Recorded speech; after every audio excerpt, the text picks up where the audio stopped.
It's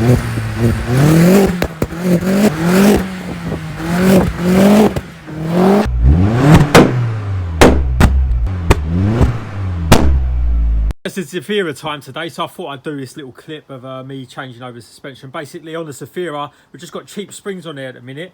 Don't really lower it that much, but what it does do is every time you hit a speed bump or whatever, it feels like you're having a car crash. So we've got some E-batch springs, front and rear. Change over to these E-batch ones. Make this thing drive much better, much smoother. When you put cheap springs, cheap coilovers on these cars, it just ruins the drive of it. So going to take off these wheels now, get these shocks off. So actually I'd forgot that we changed over these shocks previously. Obviously the shocks that were on it were knackered to these Satch ones. So I'm going to leave these Satch shocks on there. Just going to obviously change over the springs. So I'm going to pull these off now. It's actually quite a simple job. Do these so many times. You can see what's happened here. These are just the old cheap springs and they just become coil bands. You can see like these sections here, when they join together, just act as a block, like hitting a brick wall when you go over a speed bump. So I'm going to pull them off.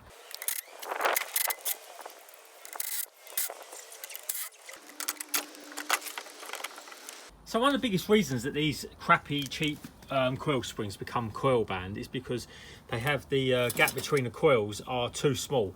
So you can see if you look up close where they smash together, basically creating one big block of spring, and there's no progression there. Every time you hit a bump, these three coils will smash together, lump of steel basically that's smashing your shock to pieces. You can see on the E-batch ones, the gap between the spring is much wider, which means that these never touch each other. Right, so when you've got these lowering springs on the car, you don't actually have to compact the spring up on the Astra Gs and the Zafira, because it doesn't actually put enough tension on the shock itself to push this top mount up into your face. Obviously don't trust me on that. I don't want anyone to go out there and get hurt, but I've done this so many times. You can just see here, if I undo this top mount,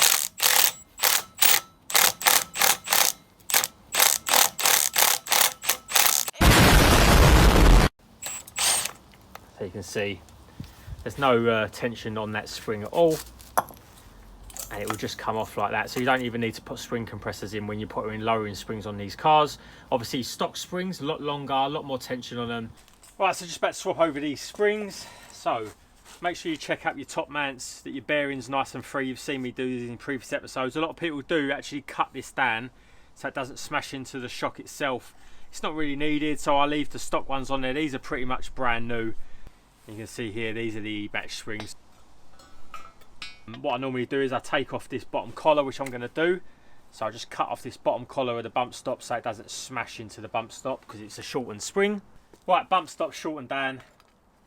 That goes back on. Right, now moving onto the rear, as you can see I've already got it up in the air. What I do is I put a jack under the rear beam, jack it up in the air. I put axle stands under the seals. This is obviously if you ain't got a ramp. And then to get these rear springs out, all you have to do is undo the nuts off the shock. You can undo the top or the bottom, whatever. It's supported by the jack. You can lower it down as much as you want. So you do both sides, then you can just pull the springs out, easy as that. So you can see once you've undone that bolt off of here, and you've done it on the other side, you let your jack down, so you can see I've got a little bit of gap on there, and you can literally just push the beam down like that. Spring will just fall out exactly how you want. And then just going to measure the height of this spring. As if by magic, the new springs are all in, shocks are all bolted back up. Let's get the wheels back on and get this thing back on the ground.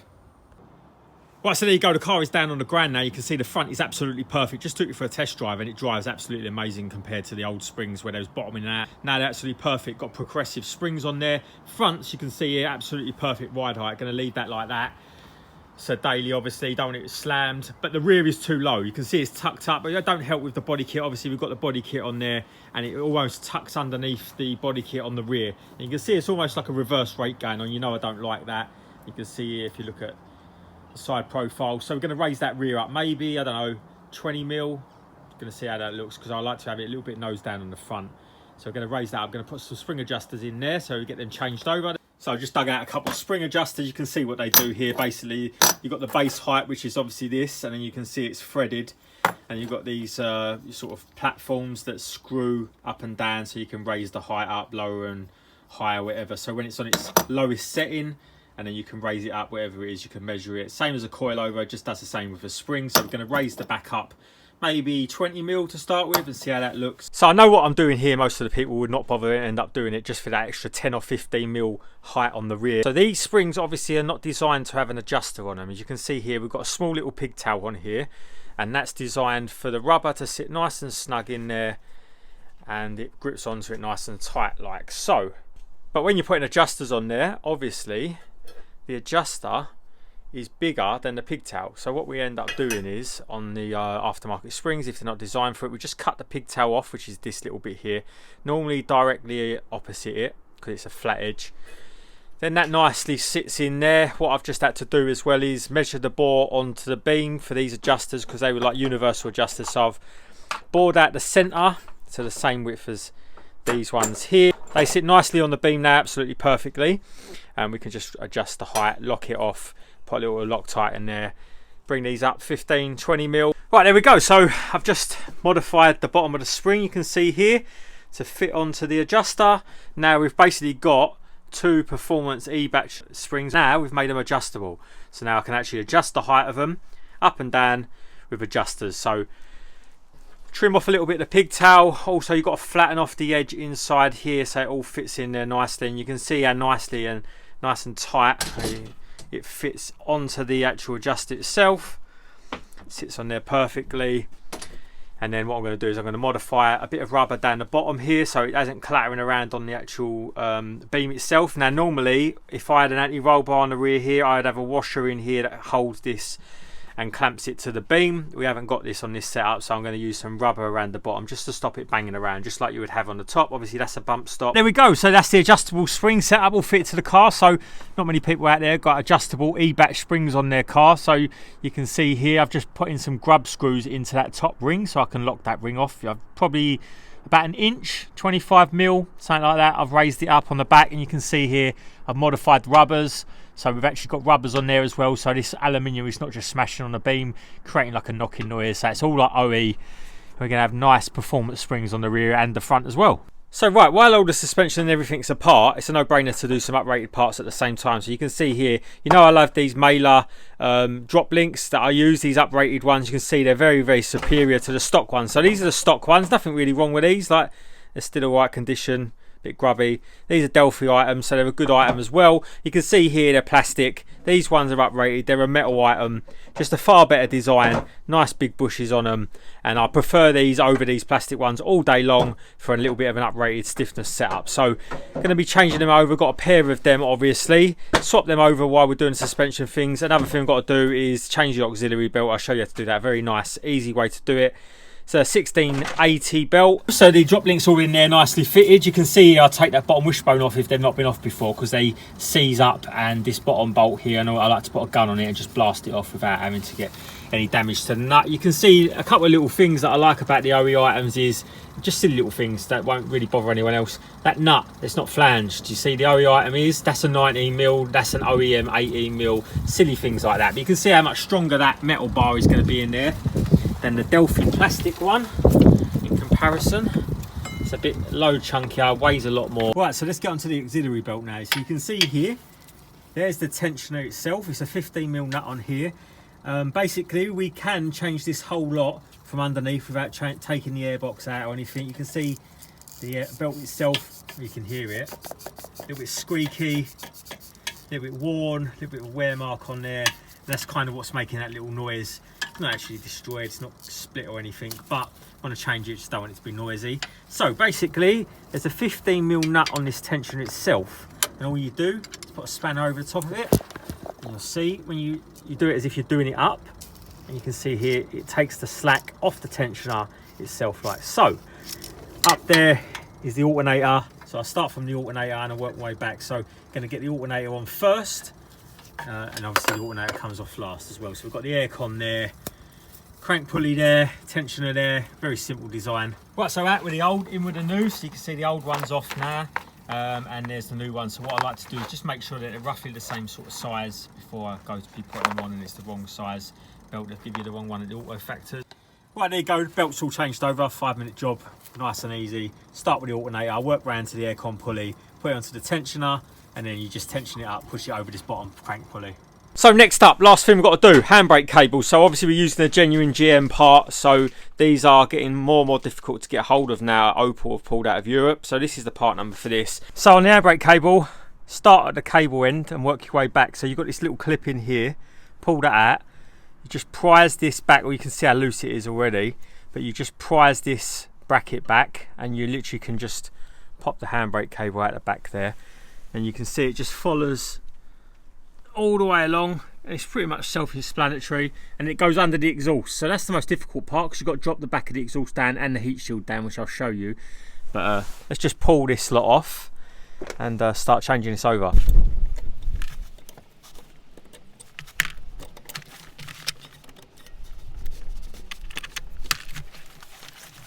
So here's a telltale sign to a sticky handbrake cable. Inside here it starts to rust over time. It's obviously the original cable from new. You might think it's actually the caliper. You can see up here it's not returning back here.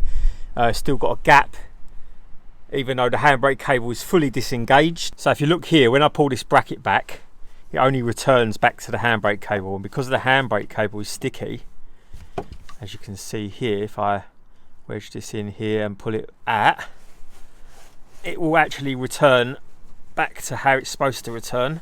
Now, let me get this handbrake cable off and I'll show you exactly what I mean. But you can see the gap's got smaller already, and as you start to pull this handbrake cable out, it will just close up and it will eventually go back into its normal position. So the handbrake cable's nearly out. I just want to show you it spring back straight into its normal position like it should, like that. You can see here, gone straight back to how it should be. And the non-returning problem was down to this handbrake cable. You can see it's pretty much seized in there. So that's proper locked up, and that was causing the issue with a binding caliper. So it's normally the handbrake cable before it is actually the caliper itself. So I think the worst part about this whole job is having to drop down this exhaust. You can see here I've took the Miltech exhaust system off of the downpipe. You can see we've got a full Miltech on here. If you haven't seen that video, go and watch it. And then you have to undo the 10mm bolts that hold the heat shield, and then that all drops down. It gives you just enough clearance up here to get to this part of the handbrake cable. So what you've got to do is, you can see in there, you loosen it off inside the car, and then that can just turn like that. I'll show you while I'm under here. Turns like that, and it pulls out. Simple as that. So the handbrake cable is completely free now. You just pop it out of the brackets up there, you can see. Slide that cable around the back. It's quite hard to do while I'm holding the camera. We'll get it done. So you just pull that around the back of the bracket like that, and it pops out. Right, let's show you the two handbrake cables together. As you can see here in more detail, this side of the handbrake is working freely. I mean, it's quite notchy, but it's still working freely. You can see the brand new one is lovely and smooth. The way it engages, beautiful engagement. But you can see this side is stuck. Now, what happens here is, oh, you can see inside there when I've just pulled that off. Look how rusty it is inside there. Water gets inside here and it jams up the cable. So you can see that cable in there is proper rusted up. That's the first time I've seen it as well.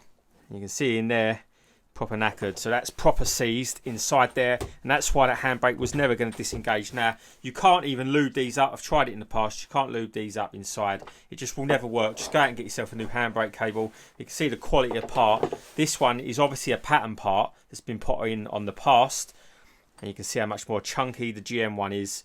Don't get a cheap replica.